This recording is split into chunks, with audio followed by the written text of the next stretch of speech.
Hello, tankers and gamers. It's Momentary Genius here with what I'm thankful for. And as this is the only game I've been playing, that means it's going to be tank themed, obviously. And it is the season of Thanksgiving here in the North Americas, so I decided to put out this video about what I'm thankful for, and it's about obviously World of Tanks console, for better or worse. The worst, that'll be in a video later on next year for the Festivus, Tankstivus, whatever I come up with. But so let's start off with what I'm thankful for, and that is not necessarily this tank, the Peace Cells, the Mega Death tank. It's the fact that we had Metal Fest this year, which was a real highlight of this year in World of Tanks console. We got, not surprisingly, Sabaton back, but we also got Megadeth and Iron Maiden, and it was a really spectacular event. And I hope next year we have Metal Fest 2. I hopefully some tanks will be earnable, maybe. I'm okay with, paying once, and then if that goes to allowing the audience or the community later on to have a free opportunity at getting some of these things. And also more bands, that'd be really interesting. I know there's a lot of talk about, there's so many hard rock and heavy metal bands that could qualify for this event. So next is something that is some people were really all about and others not so much in the community, and that is I'm calling expanded content. Content outside of the game or running parallel to the game. Obviously, the first thing outside of the game was war tags. I thought it was really interesting that World of Tanks console finally had memorabilia that was directly connected to this specific game, as opposed to Wargaming as a company altogether. World of Tanks, you could get World of Tanks stuff, but it's, if you only play consoles, like, I don't have any of the Chinese rocket tanks. I don't play that. I don't have that stuff. So this is console, and you might get confused by other World of Tanks when you're like, oh, you're not one of us. So it's nice to have something for us. The price I felt was kind of reasonable, $15 a pop. And you got a little customization to it if you completed the season. Whether you bought into them or you thought you hit them, it was nice to have something for the console players ourselves. And something that is still ongoing, has been going all year, and this is something I think is really interesting, I hope to see more of. It is the resolutions op, if you want to call it, or earnable project, where you could earn, if you complete all 6 seasons, or you could earn the T-34 Calliope, an all-new tank. And yes, rockets, maybe not missiles per se, but rockets are coming to World War II mode. So this was really interesting, and it's nice to see. I don't know if it'll be an OP tank, whether it is or not. It's nice to have a rather unique tank that is made earnable. Will it be made available for sale later on, or part of an earnable package again? I don't know, but I really think that is nice to see.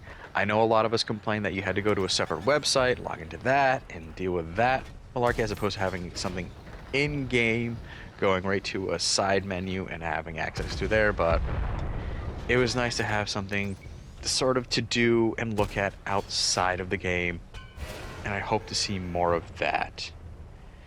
Now, on to the next the next thing I'm thankful for, and it is a tank specifically. And it's this tank. Yes. The Pharaoh's Fury, Ramses 2, however you want to make that word salad. I was really glad that I bought it. So maybe there's consumer bias, but I'm thankful for this tank because it will eventually be earnable through the Monster Mash, Awoken Monster Mash, Awoken Mode Mash op next year. So all you have to do is pay with your time and not with your hard-earned money.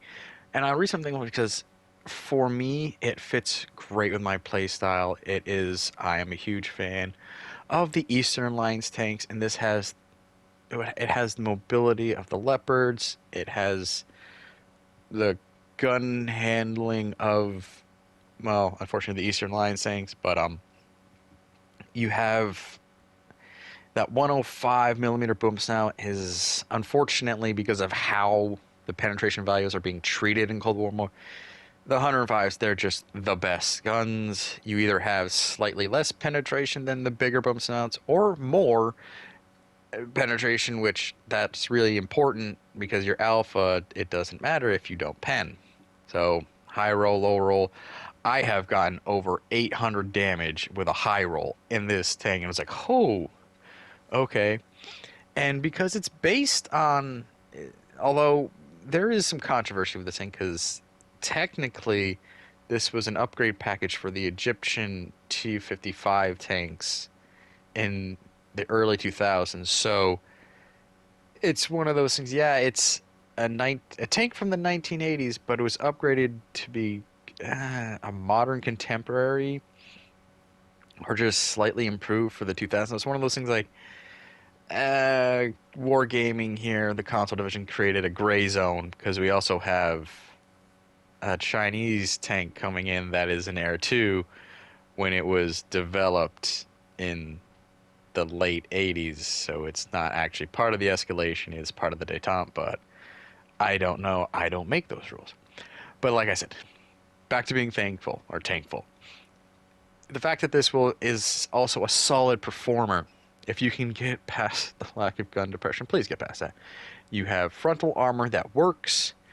If you don't know what I mean, get yourself a TR580 or a TR85. You'll see what I mean.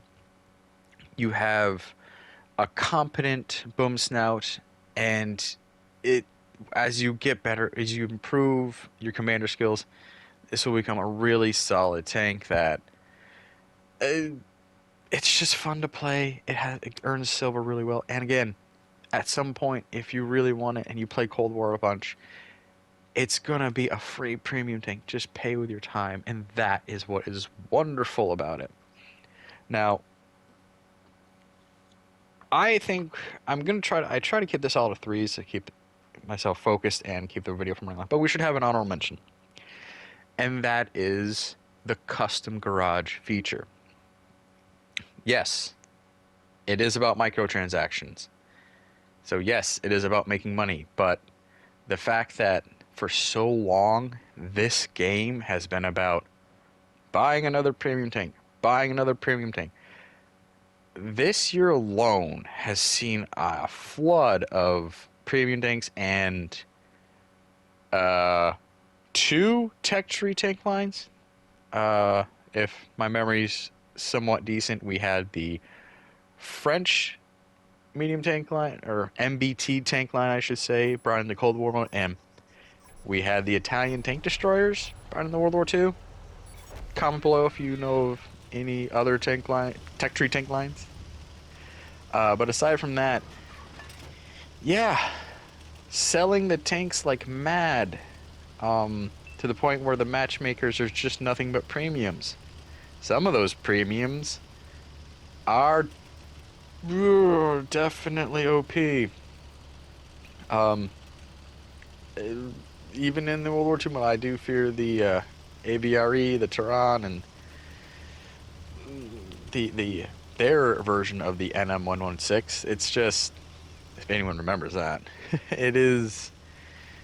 I realize World War II mode may be starting to run out of tank lines to really put in there, so they want to stretch it out. But World War II or Cold War is, there's something we work there. I don't know, because they're more modern, and some of these tanks may still be seeing active service that they don't have full as many as they think they do or whatever, but they're stretching out. But it's kind of like, all right, what else can we earn or buy that isn't a tank? And that is the garage. And the garage is important because it's what you look at it a lot.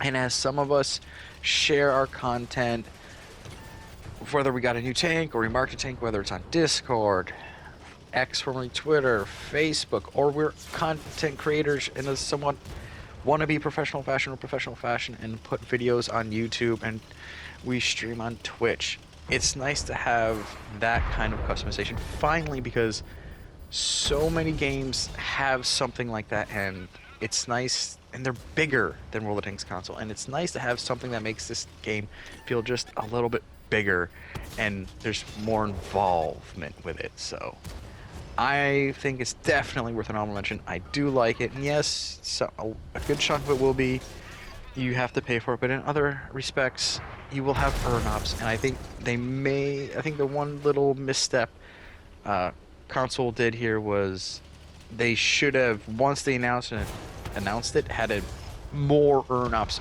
readily available, as opposed to just like have a basic release and have something already ready to go and we didn't really see anything like that until the Monster Mash mode. So either way, I think this is good for the game. It gives you something more to do, and it doesn't break the game. You're not gonna have an OP like fan that's gonna cause your tanks to run fast or something. It doesn't work like that. Maybe crash the game if you thinks it too cluttered or something, but aside from that, definitely worth an honorable mention. Very thankful. This has been, in my opinion, a good year for World of Tanks console. The question is, was the console in the right position to begin with for any new players that came in because of Metal Fest? I think that was a huge grab. And also, will they be able to keep new players so they can learn how to play this game and enjoy it and not annoy us veterans, and at the same time keep the veterans interested and actually sustaining the game? Time will tell, but in the comments below, let me know what you thought about or are thankful for. Save your complaints for the next video that'll be upcoming. And remember, like and subscribe, and keep your tracks on the ground. I hope the RNG's in favor. I'll catch you in the next one. Bye.